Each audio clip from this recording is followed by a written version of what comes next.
यह कथा ब्रह्मवैवर्त पुराण में वर्णित है, जो भगवान शिव, ऋषि कश्यप और उनके पुत्र सूर्यदेव की एक महत्वपूर्ण घटना पर आधारित है।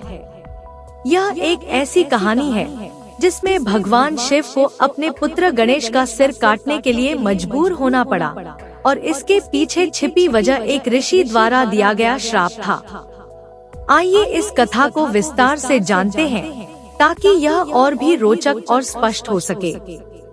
ब्रह्मवैवर्त पुराण में माली और सुमाली नाम के दो राक्षसों का वर्णन किया गया है।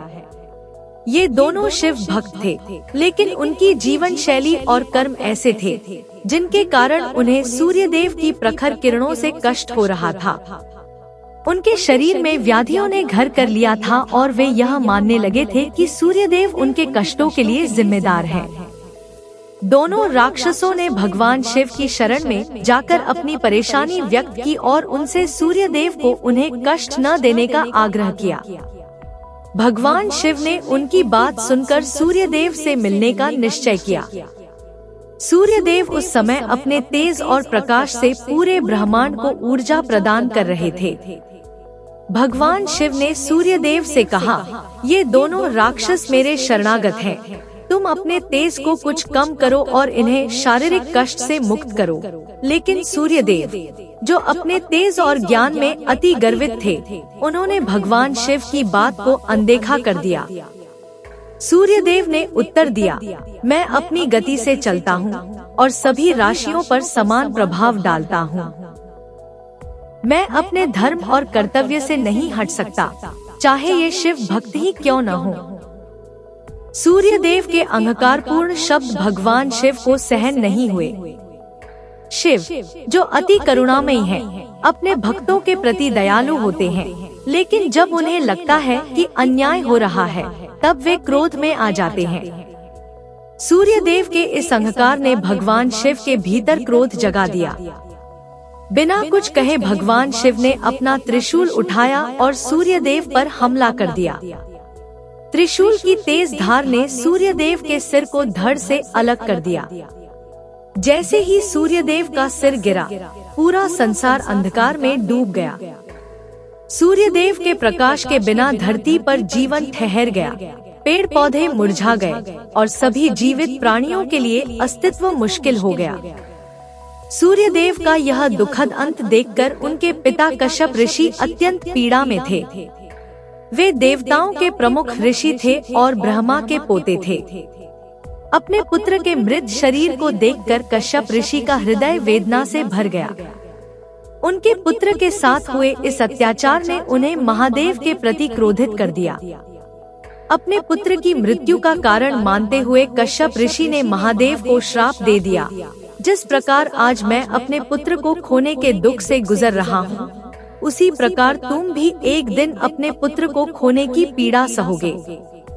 इस श्राप ने भगवान शिव को गहरे दुख में डाल दिया। वे जानते थे कि कश्यप ऋषि का श्राप व्यर्थ नहीं जा सकता, लेकिन भगवान शिव ने अपनी गलती को स्वीकार करते हुए और स्थिति की गंभीरता को समझते हुए देवताओं से आग्रह किया कि बिना सूर्यदेव के इस ब्रह्मांड में जीवन असंभव है। तब देवताओं ने भी कश्यप ऋषि से प्रार्थना की कि वे अपने श्राप को वापस लें, लेकिन ऋषि ने कहा कि एक बार दिया गया श्राप वापस नहीं लिया जा सकता। भगवान शिव, जो त्रिकालदर्शी हैं, उन्होंने सूर्यदेव के तेज को पुनः जीवन दान दिया।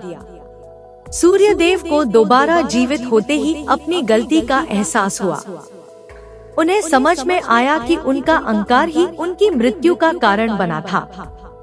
उन्होंने भगवान शिव से क्षमा मांगी और अपनी गलती स्वीकार की। सूर्यदेव ने अपने पिता कश्यप ऋषि से भी माफी मांगी और कहा कि उन्हें ऐसा श्राप नहीं देना चाहिए था।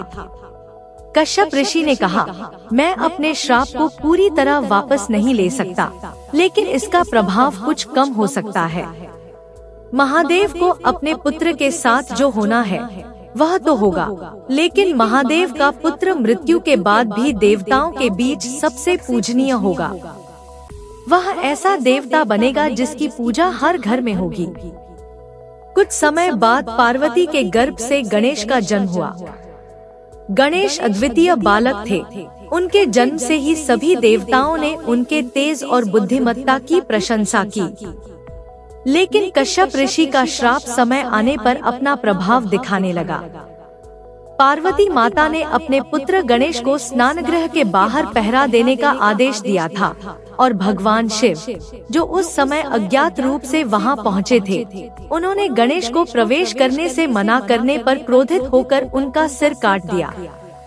जब पार्वती माता ने यह दृश्य देखा तो वे अत्यंत दुखी हो उठी। उन्होंने अपने पुत्र की मृत्यु पर विलाप किया और भगवान शिव से गणेश को पुनः जीवित करने की प्रार्थना की। तब भगवान शिव ने हाथी के सिर को गणेश के शरीर पर लगाया और उन्हें पुनः जीवन दान दिया। कश्यप ऋषि के श्राप के बावजूद भगवान गणेश को संपूर्ण विश्व में सबसे प्रिय देवता के रूप में प्रतिष्ठा मिली। वे सभी बाधाओं को दूर करने वाले देवता माने गए और उन्हें विघ्नहर्ता के रूप में पूजा जाने लगा। घर घर में उनकी पूजा होती है और हर शुभ कार्य से पहले उनकी आराधना की जाती है। इस प्रकार यह कहानी न केवल भगवान शिव, गणेश और सूर्य देव की अनमोल गाथा है, बल्कि यह भी सिखाती है कि अहंकार से हमेशा हानि होती है और करुणा, दया और समर्पण से हर कठिनाई का समाधान निकल सकता है।